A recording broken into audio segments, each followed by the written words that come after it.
isso aí, então, vamos lá para a segunda parte do nosso bate-papo aqui com a mãe Edilene de Oxóssi. Espero que vocês tenham gostado aí da primeira parte. Quem já for inscrito, deixa o joinha. Você que está chegando agora, queira se inscrever também no nosso canal. E eu quero também aproveitar, né, e dizer a vocês, antes de a gente continuar com a nossa conversa, que a mãe Edilene vai fazer parte agora do nosso projeto aqui no canal também. E a gente vai poder agora, na segunda parte, então, conversar um pouco a respeito disso também. Mas vamos lá então, mãe Edilene, continuando aqui a nossa conversa, né? Você nos falou anteriormente sobre a sua paixão, né, pela Umbanda, pelos guias, pelos orixás, se emocionou, nos emocionou. Falou também a respeito do seu desenvolvimento, né, até 4 anos até que o Caboclo Arruda se identificasse, ponto riscado, ponto cantado. Eu te pergunto, depois desses 4 anos, né, quanto tempo ainda, até que você fizesse Mãe de Santo, demandou alguns anos ainda, não foi? Ah, foi, pai, não foi nada corrido, né, até porque Oxóssi não ia deixar a Yansan atropelar as coisas, né? Então ele fez com muita calma, conduziu com muita calma, junto com a mãe Marion, né, que dirigia no início a casa, depois com a ajuda do pai, né, que estava sempre junto nas giras, comandando junto com a mãe. Assim, para vocês entenderem, né, quando a nossa Mãe de Santo fez a grande viagem, completou-se agora 4 anos, né? Isso.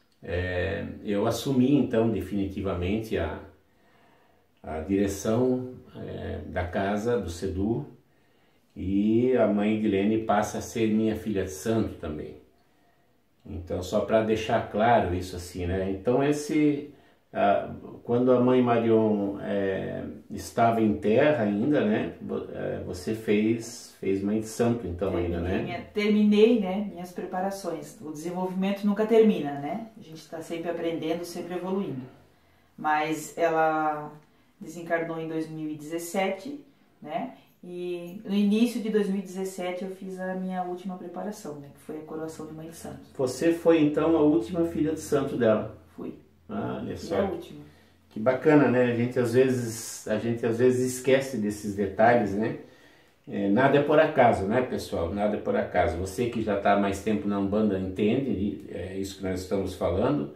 E você que está chegando agora, né, lembre-se disso. Nada que acontece na nossa vida é por acaso, né? Ou está ligado às nossas decisões, ao nosso livre-arbítrio, né? Ou está ligado à nossa questão kármica. Mas de alguma maneira a religião, a Umbanda, nos ajuda, nos auxilia nesse processo. Como você falou há pouco, né? Quando nós perguntamos anteriormente, você disse que a Umbanda para você era mais do que uma religião, era uma filosofia de vida. Sim. E é isso mesmo que a Umbanda nos oferece. A Umbanda nos oferece a oportunidade de nós nos reformarmos intimamente. Como a gente sempre fala lá, né, mãe? Se você está na Umbanda há algum tempo e você ainda é a mesma pessoa de quando você entrou, não é? Algo não tá correto, né? Né? Então, assim, voltando, né, pai perguntou do tempo, né, do período.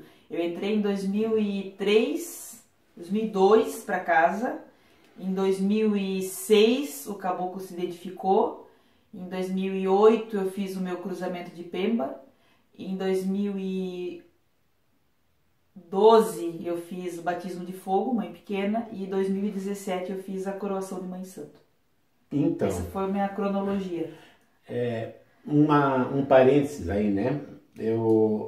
A mãe Edilene era filha, nora da mãe de santo, chefe da casa, esposa do pai de santo.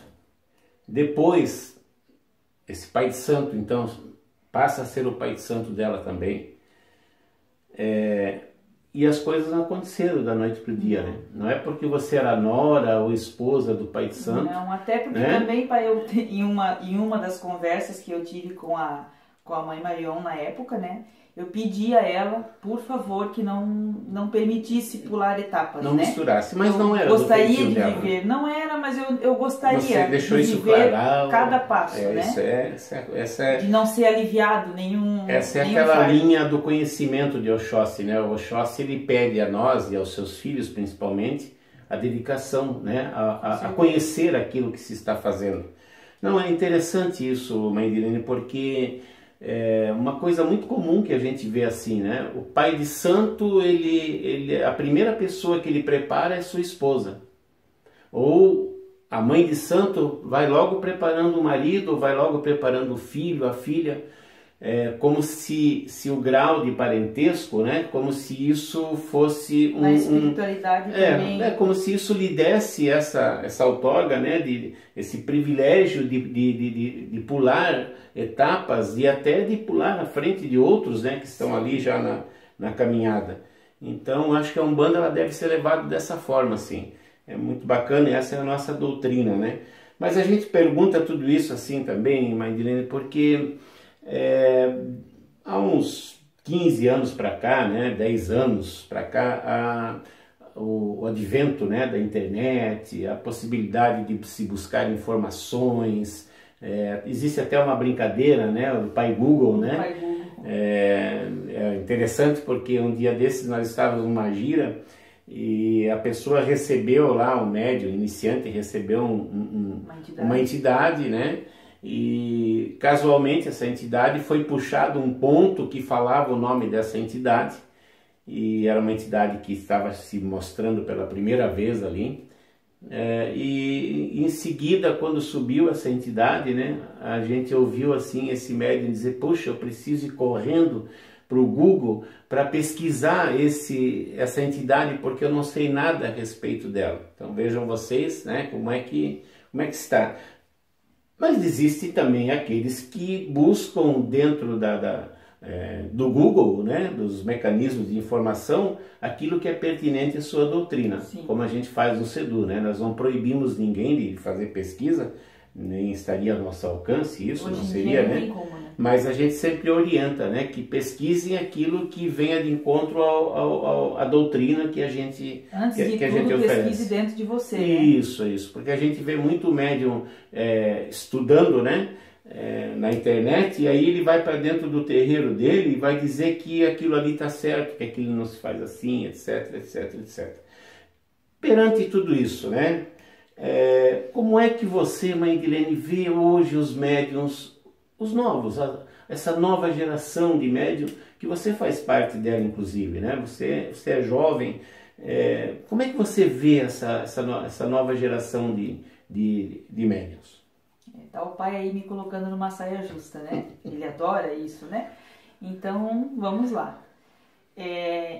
Eu sempre digo assim, quer ver, pai? Eu começo a minha fala assim. Quando eu entrei pro CEDU, né? Tinha alguns médiuns lá dentro da casa já, né? E eu era a mais crua e a mais novinha de todas e entrei. Aprendi muito com todos esses médiuns e as entidades deles. Assim que eu pisquei os olhos, não tinha mais nenhum deles lá dentro na corrente. Aquele período de transição, né? Em que, só para vocês entenderem, quando a nossa Mãe de Santo fez a grande viagem... Não, pai, antes. Antes? Eu digo quando eu entrei. Na sua entrada. Sim. Eu pisquei, não tinha mais nenhum daqueles meus irmãos de santo na corrente. Veio uma leva nova de médios, né? E aí veio a minha curiosidade, né? O que aconteceu? Porque, fiquei só eu aqui, né? E aí onde eu pude ouvir muito das entidades, né? Da Mãe Marion, do Caboclo Araúna, do seu Exu da Campina, né? E todas as entidades que estavam ali presentes em todas as dias. O Exu da Campina, o Exu que comandava a Quimbanda, né?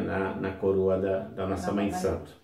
E ouvi muito dele, justamente dessas entidades, isso que o pai está falando. Os médios não têm paciência de esperar pelo seu tempo, né? Querem procurar no Google as informações que, na minha opinião, deveriam procurar dentro dele.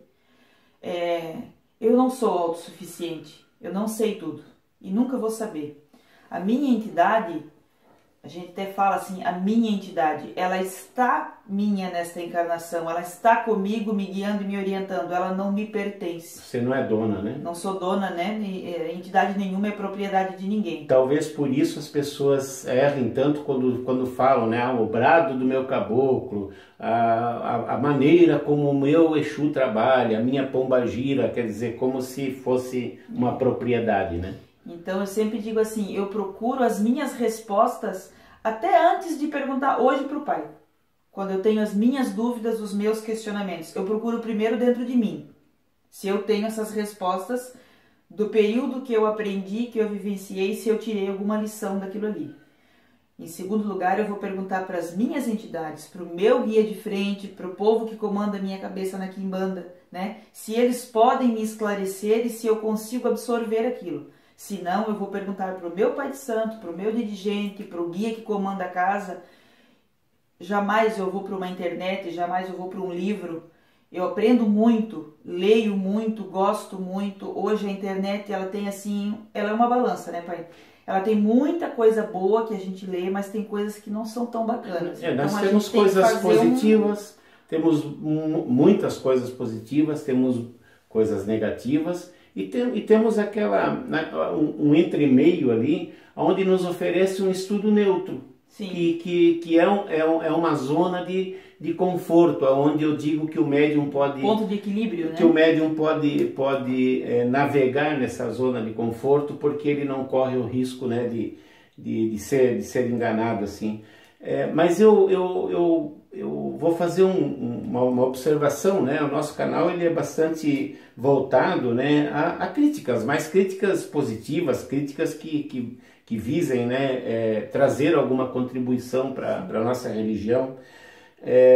A gente vê muito pai e mãe de santo, isso é comum e não é de agora, isso, né, historicamente, né, em que muitos se colocam à frente de tudo e de todos. Muitos são os donos de todas as respostas, de todas as razões, né, mas ouvindo o seu depoimento, e aí eu quero dizer para vocês assim, e aí vocês entendem como funciona o CEDU, né? É uma doutrina já que vem há 47 anos que nós seguimos essa doutrina, começou com a minha mãe. O médium, ele tem liberdade, ele deve ser livre. Como a mãe de Lene falou, se ela tem uma dúvida, primeiro ela vai buscar no seu arquivo aqui para ver se ela já não recebeu aquele ensinamento, se ela não está esquecendo. Se ela chegar à conclusão não, ela vai consultar as entidades dela, porque essas entidades são firmadas e confirmadas dentro daquele terreiro. Sim. Então elas têm toda a confiança dos orixás e do guia que confirmou essas entidades dentro daquele terreiro. Então não teria por que o médium pular as suas entidades, pular a etapa de perguntar às suas entidades, para daí, então só depois é que chega a hora e a vez do dirigente espiritual. Ele tem que ficar lá no canto dele, ele não é o dono da razão, não é o bambambam como muitos dirigentes aí muitas vezes se acham. Bacana esse seu depoimento, porque a gente encontra muito disso assim, e a gente ouve muita reclamação dos médiuns. É aquele pai de santo, aquela mãe de santo que não deixa o médium falar, que não dá oportunidade dele questionar, né? E quando ele, Supremo. E quando ele questiona, muitas vezes ele é até tratado com uma certa rispidez, né? Ou uma indiferença, né? Que também é muito chato, né? E muito triste. E isso acaba muitas vezes desestimulando o médium, né? E principalmente os médiuns mais jovens estão começando, eles acabam se sentindo desgostosos e acham que a Umbanda é aquilo ali. Bacana a gente poder ouvir isso. Mas assim, a mãe de Lene tem outras qualidades espirituais, né? Ela tem no seu bojo mediúnico, né, espiritual, uma coisa que também a gente perdeu um pouco dentro da nossa religião. Parece-me que aos poucos a gente está resgatando isso de novo, que é a questão das ervas, né? A mãe de Lene é uma herveira, né, como a gente chama. uma conhecedora das ervas. Eu lhe pergunto então, Mãe Direne, as ervas é uma paixão, é uma missão espiritual, é um misto disso tudo? Como é que isso surgiu? Em que momento, que entidade de repente tem uma influência maior dentro dessa entidade que eu me refiro? Não é o orixá, porque a gente sabe que as ervas qual orixá pertence, né? Você pode falar isso também, mas aquela entidade, aquele guia, né, que representa na sua coroa aí essa... Pai, eu acho assim, ó, para mim as ervas elas são realmente um mix, né, de paixão e missão. As ervas elas começam lá quando a família católica, né, frequentava as benzedeiras, né? É verdade. Então o cheiro da erva, né, as benzedeiras dando seus passes, as suas consultas, né, fazendo as suas rezas. Me lembro rezas. do galinho de arruda, quando eu era pequeno, que a benzedeira foi lá, eu tinha cobreiro, e aí algumas vezes eu tive lá na benzedeira, eu era molequinho ainda. Então eu digo assim que antes da paixão pelo cheirinho do chazinho que a avó e a mãe faziam, que a gente até fingia que estava doente para tomar chá. De tão gostoso que era, né? Eu digo assim, chazinho com cheiro e para quem gosta, né? Cheiro de vó. Para quem gosta. E aí também vem essa memória afetiva, vamos dizer assim, das benzedeiras, né? Então o cheiro da erva, o mistério já me despertava aquele quê, mas por que essa erva? O que ela traz? Esse cheiro dela, esse perfume me desperta algo. O que será? Né? E aí depois na Umbanda isso foi aflorando mais, até que um dia o Caboclo Arruda, né, pediu inclusive ao pai que conversasse comigo, que eu fosse estudar, me aprimorar e aprender mais sobre as ervas. Que ele trazia muito disso, junto com a Preta Velha Negrana, esse ensinamento das ervas, a manipulação da erva, o despertar da erva, né?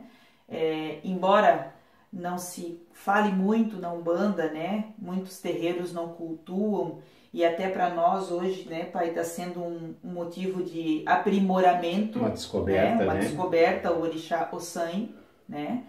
Oxóssi, eu digo assim, Oxóssi é o grande gerente da mata, mas o dono é Ossan. Antes que alguém critique, assim, eu gostaria de pegar um gancho, assim, ó. Eu fui criado dentro de uma doutrina das 7 linhas de Umbanda, os 7 orixás tradicionais ali que comandavam a Umbanda. Com o tempo eu fui me questionando, por quê? Porque eu percebia que muitas vezes chegava dentro dos terreiros médiuns com uma percepção mediúnica voltada a algum orixá, né? Uma sensibilidade, uma afinidade mediúnica, mas esse orixá não fazia parte daquele grupo de orixás que nós normalmente cultuávamos, né? E aonde eu comecei também a buscar informações, a conversar com minhas entidades, a estudar, fui conversar com pais de santo mais antigos, fui inclusive buscar orientação de pais de santo antigos, até do próprio candomblé, porque o candomblé tem essa cultura, né? Muito forte. Então, só para vocês explicarem, hoje se aparecer um filho de Ossan, de Obá, de Egunitá, de Logunã, né? Obaluaê, Omulu, se aparecer um médium com um pai, uma mãe de cabeça, com certeza hoje dentro da nossa doutrina a gente não vai precisar pegar um médium de Obá e botar na coroa dele Oxóssi, né? Um médium de Egunitá e botar na cabeça, na coroa dele Ogum. Um médium de Logunã e transformá-lo em filho de Oxalá. Então eu acredito numa Umbanda que traga dentro da sua doutrina o conhecimento máximo sobre os orixás, porque os orixás são eles que trazem toda essa energia e que fazem movimentar a nossa Umbanda. Veja bem, os caboclos, os pretos velhos, Mãe Direne, usam as ervas, né, há décadas, há séculos, né? Já estamos aí com mais de 100 anos aí só de Umbanda, né? De história conhecida, mas a gente sabe que eles trazem através desse orixá, de Ossan. Sim. Então, é obrigação do médium umbandista, pelo menos, entender quem é esse orixá, para na hora de manipular uma erva, né? E concordo com o pai quando ele fala assim que um pouco da erva, desse sagrado da erva foi deixado de lado, né? Vamos tentar justificar. Hoje, muito apartamento, muito geminado, muito trabalhando fora, né? Pai, mãe, marido, mulher, todos muito os cimento médios, e pouca terra. eu sempre digo assim, cidade de pedra, né? Não se tem mais terra, então não se tem mais onde plantar e não se tem mais tempo de cuidar. Aí a indústria... Se acha que não tem, né, mãe? A indústria começou a fazer aquelas garrafinhas de banho, né, pai? Que dá saudade do cheirinho, né? Dá saudade do cheirinho do... Mas eu acho que já foi bom lá atrás no passado. Assim, hoje em dia eu tenho os meus cuidados. Já vem manipulado, né, pai? Pode até ser que tenha erva de verdade ali, a essência dela, mas já foi manipulado antes por outra pessoa. Não se sabe quem foi que manipulou, então a gente tem como essa cultura, foi colhida essa erva, né? A gente tem essa cultura, essa doutrina do plantar, entregar para o orixá que cuida daquela erva, né? Entregar primeiro para o sangue, que é quem vai receber e vai acomodar aquela erva na terra sagrada. Depois você vai ofertar ela, né, de acordo com cada orixá. Na hora da colheita, a mesma coisa, você tem que pedir licença. Erva tem vida, né? Sempre digo assim, algum médium às vezes lá no terreiro pergunta assim: mãe, isso aqui é erva? Mãe, isso ali é erva? Gente, hoje tudo é erva. Hoje e sempre foi, né? A natureza está aí, né? O meio ambiente, que muitas vezes eu, no início, conhecia como capim, erva daninha, estuda, se aprimora, deixa a entidade trazer o conhecimento para você, é erva, mistério, é sagrado. E uma coisa também, assim, ó, a gente sabe, né, que a Umbanda não faz sacrifício animal, né? O Candomblé, sim, né, usa a menga, o sangue, né, para os seus rituais.